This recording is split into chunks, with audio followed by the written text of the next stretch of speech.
We all know Wednesday Addams is anything but normal. She's a teenage student saving school from being exterminated, practicing dark magic, and she practically invites death into her life. Today we're breaking down all the times Wednesday should have died. Starting with Season 2, Episode 1. While most kids stressed about homework, Wednesday was busy hunting a serial killer. At just 5 years old, she was already obsessed with Chet LaTroy. He didn't just kill, he scalped his victims, cutting their hair to build a twisted doll collection. And now she set up to haunt the Kansas City scalper, only to have her psychic visions kick in and leave her helpless and trapped inside his house. LaTroy had her right where he wanted, but before he could do the next move, things saved her life. Was it pure luck, or was Wednesday already planning for her eventual own failure? But anyway, let's move to Wednesday's first ever brush with death. It was only her second day at school. After losing a fencing duel to Bianca, she gets stitched up in the medical room, and as she leaves, completely ignoring Rowan trying to talk to her. Just the second she steps out, a massive gargoyle crashes down on her. Lucky for her, Xavier tackled her out of the way. But there is one more scary thing about this situation. If we rewind the video, we can see that she doesn't even flinch. In fact, she smiles, almost like she was excited for her death or something. What's more, later in the show, we find out Rowan was behind the attempt, and it wasn't his last in today's video. Later in the season, Rowan makes his second attempt. Wednesday chases him into the woods after seeing his death in a vision which was a big mistake. He reveals his true plan and nearly kills her with his telekinetic powers, screaming that she'll destroy Nevermore. But at the last second, Rowan dies from the hide attack.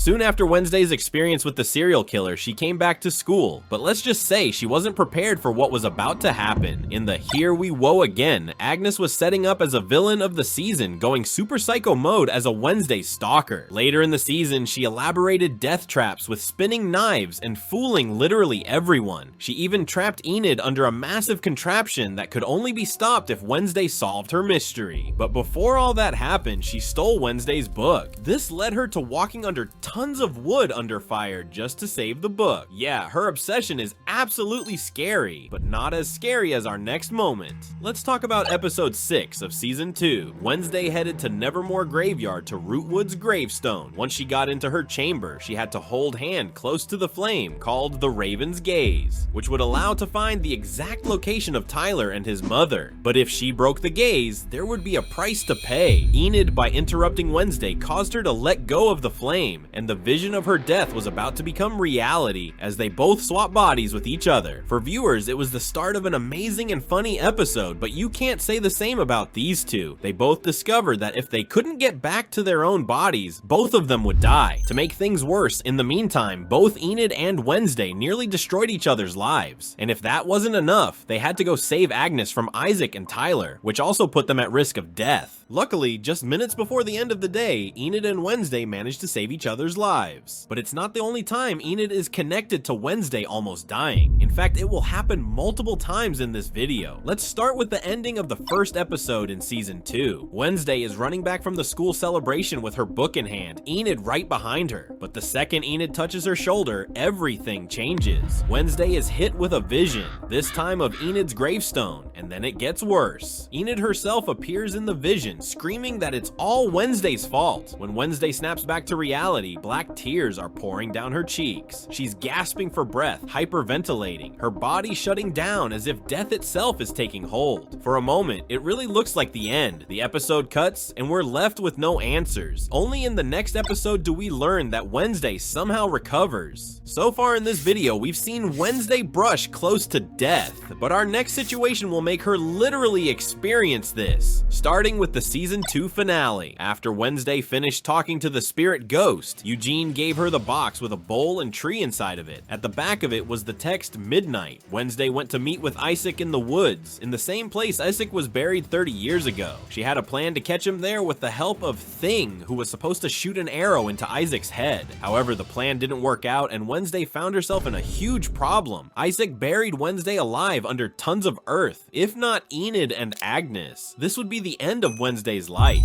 But being buried alive is still nothing compared to the next situation. And it all starts with Marilyn Thornhill. She needs Wednesday's blood to resurrect Joseph Crackstone, and she gets it. Crackstone comes back to life, and he stabs Wednesday straight through the chest. She collapses on the ground, bleeding out. However, out of nowhere, Goody Addams appeared, transferring her spirit into Wednesday. Her wounds healed instantly, and Wednesday dragged herself back on her feet like nothing happened. Barely a minute later, on her way back to Nevermore, Wednesday crosses paths with Tyler. Only this time, he doesn't hold back. He unleashes the full hide transformation, charging at her, ready to rip her apart. And let's be honest, if it weren't for Enid's werewolf transformation, Wednesday would have been shredded on the spot. It's Enid who holds Tyler off long enough for Wednesday to escape. Next, in the final battle against Crackstone, Xavier tried to help with his bow, but Crackstone effortlessly deflects the arrow straight into Wednesday's torso. 99% of people would die by now, but not Wednesday. Even as Crackstone nearly finishes her off again, Bianca swoops in with the clutch, stabbing him and giving Wednesday just enough of an opening to deliver the final blow. This was the first episode we saw Wednesday in such a terrible condition, but it doesn't get any better in season 2. We see Wednesday sneaking into Willow Hill with Uncle Fester. By the end, she was able to help other outcast patients trapped there to escape, but there was one woman who caught her eye. This woman looked and acted differently from the rest, so Wednesday took her aside to escape, but she didn't know she was about to experience the closest death situation in the series. Tyler as a hide ran to her from the second part of the hallway and stopped right in front of her, looking straight into each other's eyes. Then out of nowhere, Tyler kicked Wednesday out of the window, leaving her to death all in blood. After all, Wednesday fell into coma, but survived.